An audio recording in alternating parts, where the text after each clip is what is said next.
अब अनंत विजय, all right, आप ही बताइए अनंत विजय, ये जैसे भाटी जी कह रहे हैं या निशांत आनंद कह रहे हैं, वाकई ऐसा पॉसिबल है क्या एसआईआर में कि आप चुन चुन के और विपक्ष के वोटरों को फॉर्म ना दें, उनके नाम काट दें? पॉसिबल है?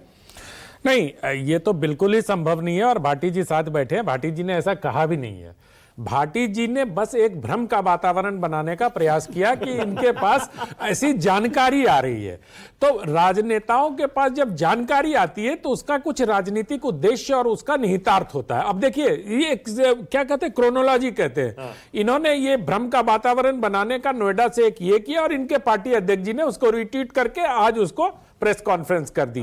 तो ये एक क्रोनोलॉजी समझने की जरूरत है। मैं भाटी जी का बहुत अभिनंदन करता हूं कि इनके जैसे सजग लोग अगर रहेंगे तो मतदाता जो सूची पत्र है उसका शुद्धिकरण बहुत कायदे से हो जाएगा। लेकिन भाटी जी ने एक बात कही, मुझे समझ में नहीं आया कि ये कोर्ट जाने की बार बार बात क्यों कर रहे हैं। कोर्ट जाने के पहले भाटी जी आपको अवसर मिलेगा, जिनके वोट कट जाएंगे उनको जुड़वाने का जब ड्राफ्ट पब्लिकेशन होगा उसके बाद आप फरवरी तक जुड़वा सकते हैं। इसलिए आप समय बढ़ाने के लिए हाय तौबा क्यों विपक्ष बना रहा है, यह मेरी समझ से परे है। और जहां तक आपके पास जो जानकारी है, मैं भी अपने बूथ पर और हमारे बीएलओ की सूची आपको दे सकता हूं। जो महिलाएं 3-4 बार हमारे घर पर आई और मेरा नाम 2 जगह था जहां मैं पिछले आवास पर रहता था, वहां से 3 बार फोन करके उन्होंने कहा क्या आपका नाम काट दूं, क्या आपका नाम काट दूं। तो अगर काटने के पहले वो इतने सजग हैं, लेकिन एक बात मैं और भाटी जी को मतलब मित्रवत सलाह देना चाहता हूं, हालांकि न मानना इनके ऊपर है, कि ये जो मुस्लिम और यादव वाला राग है ना, इसको अब छोड़ देना चाहिए आप लोगों को। अब आप भारतीय नागरिकों की बात करिए तो वो बेहतर है, क्योंकि मुस्लिम यादव का हस्र करने का बिहार में वही पार्टी देख चुकी है जो यादवों और मुसलमानों की बात करती थी। अब तो उनके समर्थक भी कहने लगे हैं कि वो मल्लाह और यादवों की पार्टी हो गई थी एमवाई में। तो इसलिए मुझे लगता है जाति पाति में बांट के वोटर लिस्ट को देखने की बजाय भारतीय शुद्धिकरण के हिसाब से देखना चाहिए कि जो नागरिक हैं उनका नाम वहां हो। और इसलिए मैंने आपका अभिनंदन किया कि आप जा रहे हैं वहां और अपने कार्यकर्ताओं को भी सजग कर रखा। और ये हर भारतीय नागरिक का कर्तव्य होना चाहिए कि वो चुनाव आयोग को इसमें सहयोग करे कि किसी न किसी प्रकार से मतदान पहचान पत्र, जिन आप कह रहे हैं कि 150 गलत वोटर है, बिल्कुल कटना चाहिए उसको। जो गलत वोटर है उनका नाम मतदान सूची में बिल्कुल नहीं होना चाहिए। लेकिन जो भ्रम का वातावरण बना रहा है, अभी आपने दिखाया कि एक प्रदेश की मुख्यमंत्री के पार्टी के लोग कह रहे हैं कि खून से सने हैं चुनाव आयोग के हाथ। अरे भैया, आपके पास कौन सा थर्मामीटर है?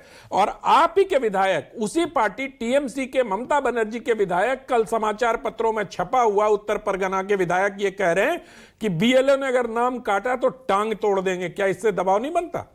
भाटी जी आप सुनिएगा इस बात को, ये छपी हुई खबरें मैं आपको बता रहा हूं, कहेंगे तो विधायक का नाम भी बता दूंगा। और बंगाल में तो बीजेपी ने शिकायत की है कि बीएलओ पर वहां के टीएमसी के लोग दबाव बना रहे हैं। मैं किसी की मृत्यु पर प्रश्न नहीं खड़ा करना चाहिए, मैं भी नहीं करना, क्योंकि बड़ा संवेदनशील मामला है। लेकिन अगर किसी की हार्ट अटैक से मौत हो रही है, इतना बड़ा अभियान चल रहा है, चुनाव आयोग ने बोला ना कि अभी ये कह रहे थे अपलोड नहीं हुआ, 40 करोड़ लोग हो चुके हैं अपलोड, 79% वो अपलोड हो चुके हैं चुनाव आयोग के मुताबिक।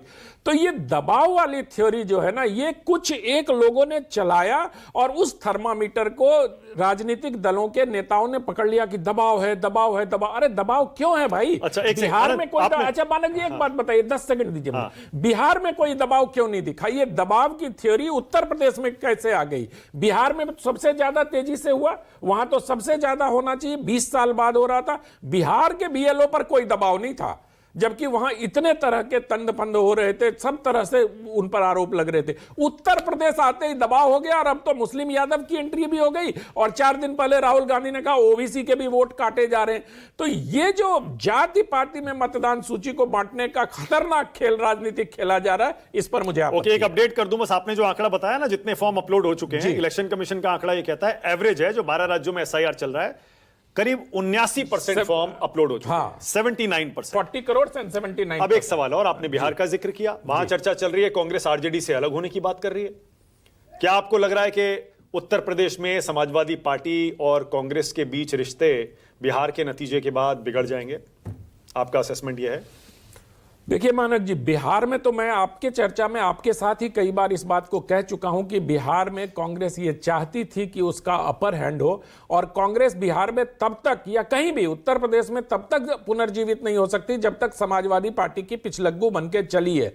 तो चल रही है कांग्रेस पार्टी को, अगर अपने पैरों पर खड़ा होना है और अपने स्वतंत्र एक क्या कहते हैं अपनी जो उनकी गौरवशाली परंपरा है उसको अगर हासिल करना चाहते हैं तो उनको तो छोड़ना ही पड़ेगा। अब उनके लिए खुला मैदान है बिहार में, वो चाहें तो अपनी मर्जी से कुछ कर सकते हैं, लेकिन बिहार के चुनाव के नतीजों का असर निश्चित रूप से उत्तर प्रदेश पे पड़ेगा। और जो दोनों सहयोगी दल हैं, जो लड़के हैं दोनों, यूपी को लड़कों का साथ पसंद है नारा भी दिया था इन लोगों ने, तो मुझे लगता है कि इस बार लड़कों में बहुत तगड़ी बार्गेनिंग होने वाली है सीट को लेकर। जितनी उदारता से अखिलेश जी ने लोकसभा चुनाव में उनको सीटें दे दी थी, मुझे नहीं लगता कि विधानसभा में उतनी उदारता से अखिलेश जी उनको सीटें देंगे। भाटी जी, गठबंधन तो होगा ना कांग्रेस से यूपी में? उम्मीद तो यही है। उम्मीद है, देखिए। और भाटी जी की मुस्कुराहट बहुत कुछ कह गई, बहुत कुछ कह गई। भाटी जी दिल से बोलते भाटी जी बहुत नेताजी के करीबी हैं, इसलिए इनकी मुस्कुराहट को नोट करना चाहिए।